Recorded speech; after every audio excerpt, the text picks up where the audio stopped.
My name is Irena Livshitz. I'm a qualified lawyer in Israel, and I recently passed the QLTS assessments on my first attempt.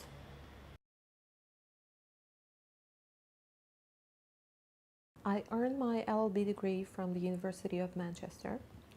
I subsequently went on and completed my LLM degree in Israel. I was admitted to the Israel Bar Association in 2004, and I have been practicing law ever since, specializing mostly in corporate law and commercial law. I own a private law practice, and I'm now qualified as a solicitor in England and Wales.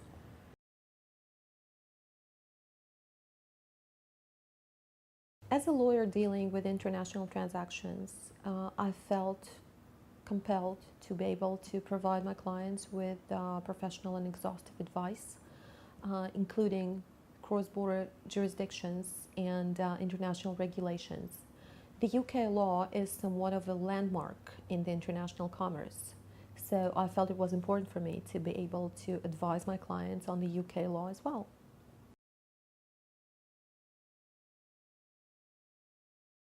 Looking back, it would be appropriate to say that the QLTS assessments are far from being easy. They are designed to test your knowledge and your skills in a different jurisdiction. So I think in such case, it's very important to be properly trained and guided. And this is what I got from the QLTS School, appropriate guidance.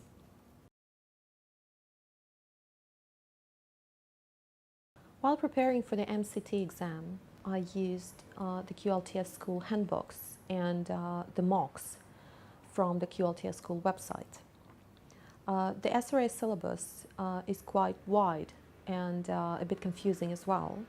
So instead of searching for the relevant material, I was provided with a well-put set of books that covered all the relevant information.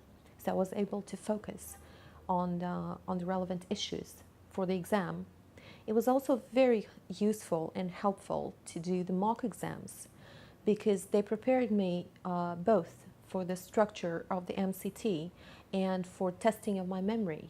So I was able to emphasize and revise the relevant topics before the exam. Subsequently, when I set the exam, I felt very confident because I knew exactly what to expect. For the OSCE and the TLST, it's a bit of a different picture because while the MCT exam is designed to test your memory, the OSCE and TLST are designed to test your skills. So you have to be a bit more creative and flexible. You also have to be very confident in your answers because that is what you're tested for.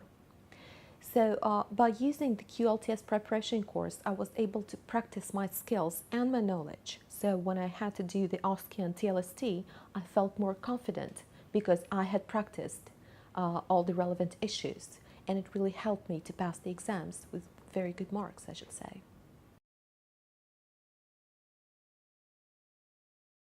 Well, I was very happy to find out that the course was flexible enough to fit into my hectic schedule because I had to work full-time and I had to find something that would be suitable for me as a working person.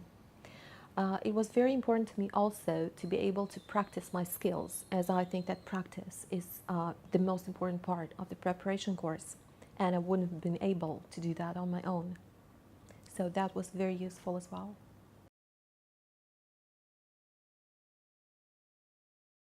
As I'm the owner of the law firm, I did not have too much time available for the preparation course. So I actually found myself with a problem how to juggle both full-time job and the preparation course. I ended up doing a study plan, calculating my time frame, and I actually built up a study plan that included all the relevant information, all the revision that I had to do, and all the practice.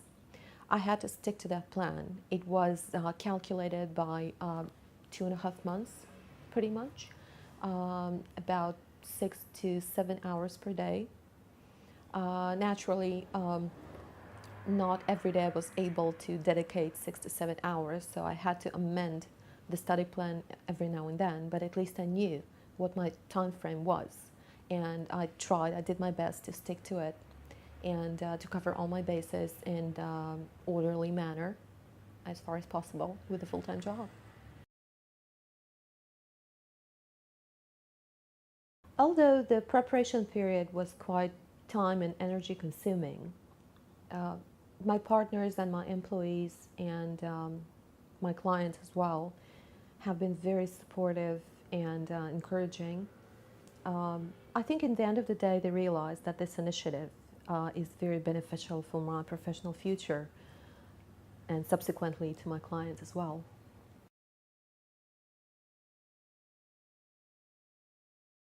It would be fair to say that with all the wide range of the material that has to be covered for the assessments, the actual content of the exam is quite unpredictable.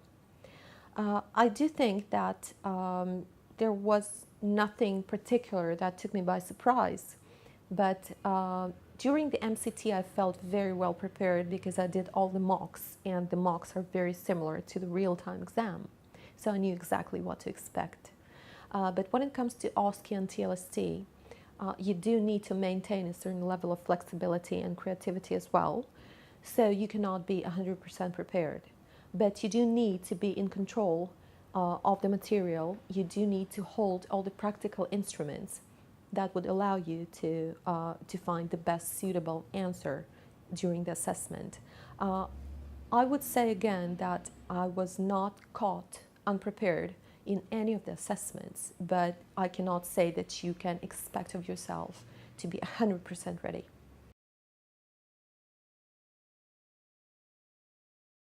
While my role has not changed dramatically since the qualification, I can, however, say that the scope of my services has grown significantly since I'm now able to offer my clients some more thorough advice on the UK law issues. So I'm now more involved in multinational transactions involving the UK legal regulations.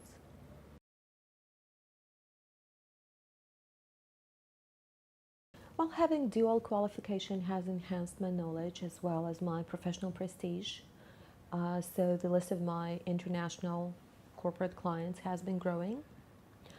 Since the qualification, I was appointed as the head of legal department in the large UK-based corporation, and I have also been involved in several major cross-border transactions, so I can say that it was quite beneficial for me.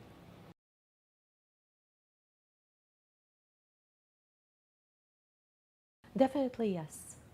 I think that using the QLTS route, we're now able to enter another jurisdiction and another legal environment. As such, we need to be prepared and well trained. I do think that every candidate attempting the QLTS assessment needs to have a customized plan and a qualified training, and that is something to be provided by either QLTS School or any other provider, and I do think it's necessary for anyone taking those tests.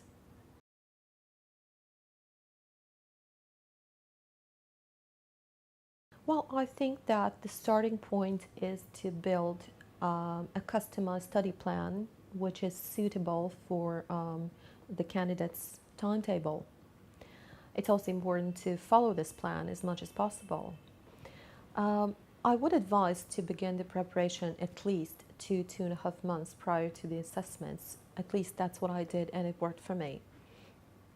It does, however, depend on the schedule of that particular candidate and how much time he would be able to dedicate to the studies. I also think that since there is a lot of material to cover, everybody has to find his own way to revise the material. My method that worked for me was to summarize the material in 1 to 10 ratio in handwritten notes, and this is what I did. So instead of rereading the books, which is quite time consuming, I chose to summarize it and skim through my notes at least 2 or 3 times before the assessment. It's also, of course, very important to do all the mocks and do as much practice as possible.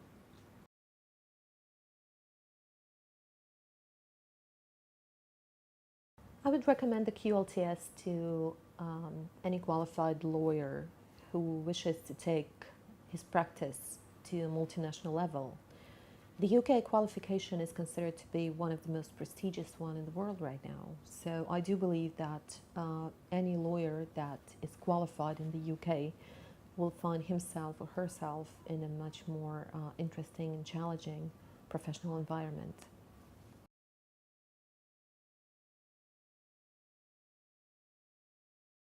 Well, in the modern world, the geographical borders are being gradually blurred with the multinational trade. I do think that every lawyer who wishes to participate in international transactions and advise his or her clients on different aspects of the law, he has, in the end of the day, be able to include in his advice different legal aspects of various jurisdictions. This was one of the reasons why I felt that it was time for me to add another jurisdiction to my knowledge, and this is why I did the QLTS route.